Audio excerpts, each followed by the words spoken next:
there goes one of those petticoat soldiers now. Yeah. My sister wants to join the wax. What do you think of that? Huh. She's crazy. What the devil's a woman want to be a soldier for? Just a waste of time. This is a man's war. What sort of jobs can they do? What sort of jobs can we do? Take a look, mister. X-ray technicians, inspectors of Army meat, teachers schooling our soldiers, wax or classification experts, assignment interviewers. So this is a man's war, is it?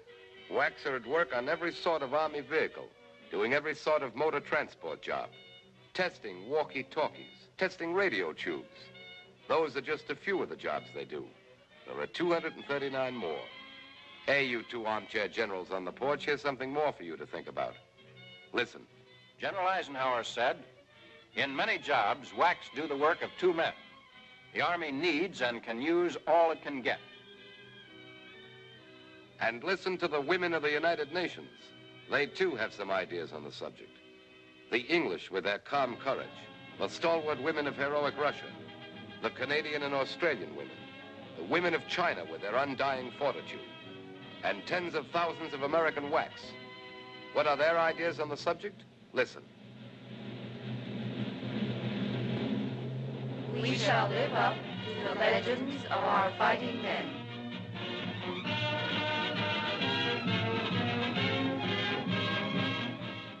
Where did these thousands come from?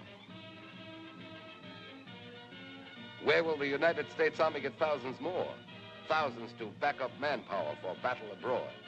Who are the women who will help retain the needed manpower for the production battle at home? Who are the women who will help fight our country's war? It's Mary Jones, and Jane Doe. It's the idle housewife and the girl next door. Oh, yes, it's your war, too, Miss and Mrs. America. Here at Fort Oglethorpe in Georgia, one of the most beautiful Army posts in the world, we, the newly hatched wax, gather to learn what all the shooting's about. Our kind of shooting. From morning till night, we hustle through a very novel, interesting life. Not just classes and drill and duty, but all kinds of women's sports and recreation. We work hard and play hard.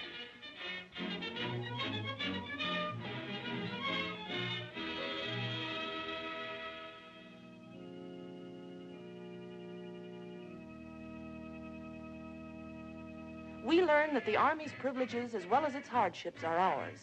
We get furlough rates on trains, special prices at theaters, special life insurance rates. We know that the rumors about the wax are so much hot air. All the time. Talking stockings Scratch that one out. Off-duty, rayon, or whatever you can get. You can't use makeup. No rouge. No lipstick. No nail polish. No rouge. No lipstick. No nail polish. No rouge. No lipstick. No nail polish. No rouge. Toss that one in the ash can. Everybody's hair is alike. The same old hairdo, the same old hairdo, the same Nonsense. Our hairdress is up to us as long as it's neat, smart, and off the collar. All work and no fun. All work and no fun. Strictly Axis propaganda.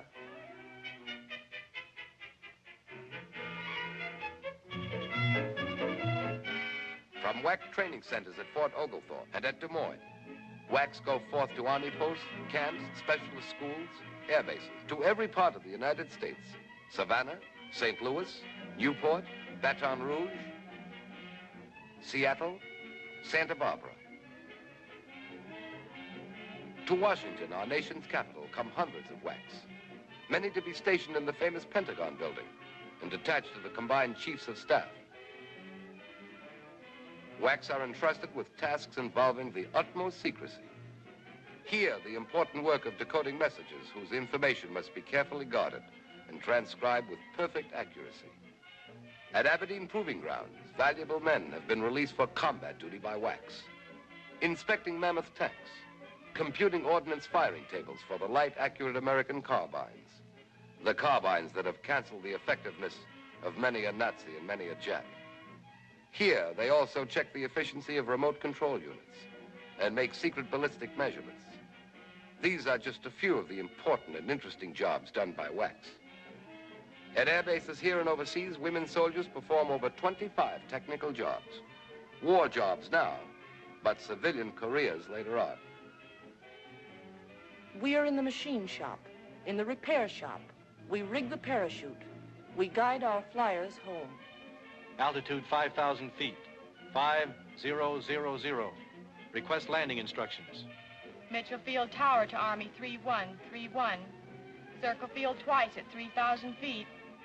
Let me in, will you? I've got a heavy date tonight. Keep your chute on, Lieutenant. Field won't be clear for 5 minutes. Potential American pilots are taught blind flying by our WACs. They are taught to handle night raids over Europe and the Black Pacific, taught to navigate safely through black space, loaded with hidden peril. Thousands of WACs volunteer for overseas duty, eager to serve in the actual theater of operations, the goal toward which they've worked and trained.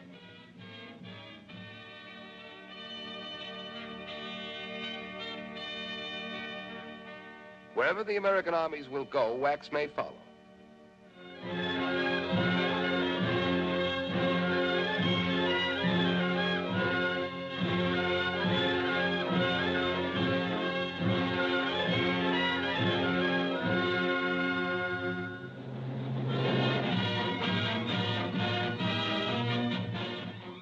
Women have proven their definite value in England, in North Africa, in Algiers, in New Caledonia, India, and Egypt. Every WAC making the war shorter by a month, a week, a day, a minute. Yes, wherever the American armies will go, WACs may follow. To Berlin and Tokyo, too. Ladies and gentlemen, General Marshall. The Women's Army Corps is an integral part of the Army of the United States, and its members, who are soldiers in every sense of the word, perform a full military part in this war. There are hundreds of important Army jobs which women can perform as effectively as men. In fact, we find that they can do some of these jobs much better than the men. As more and more American soldiers engage the enemy in combat, women must replace them at overseas bases and at posts in this country. In view of the urgency of the situation, enlistment in the military service should take precedence, in my opinion, over any other responsibility except imperative family obligation.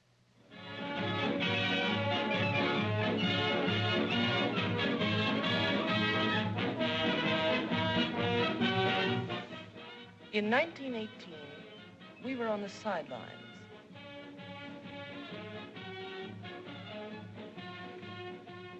When the war has been won, the women in the Army will march shoulder to shoulder with the men in the great victory parades that will celebrate the return of peace to the world.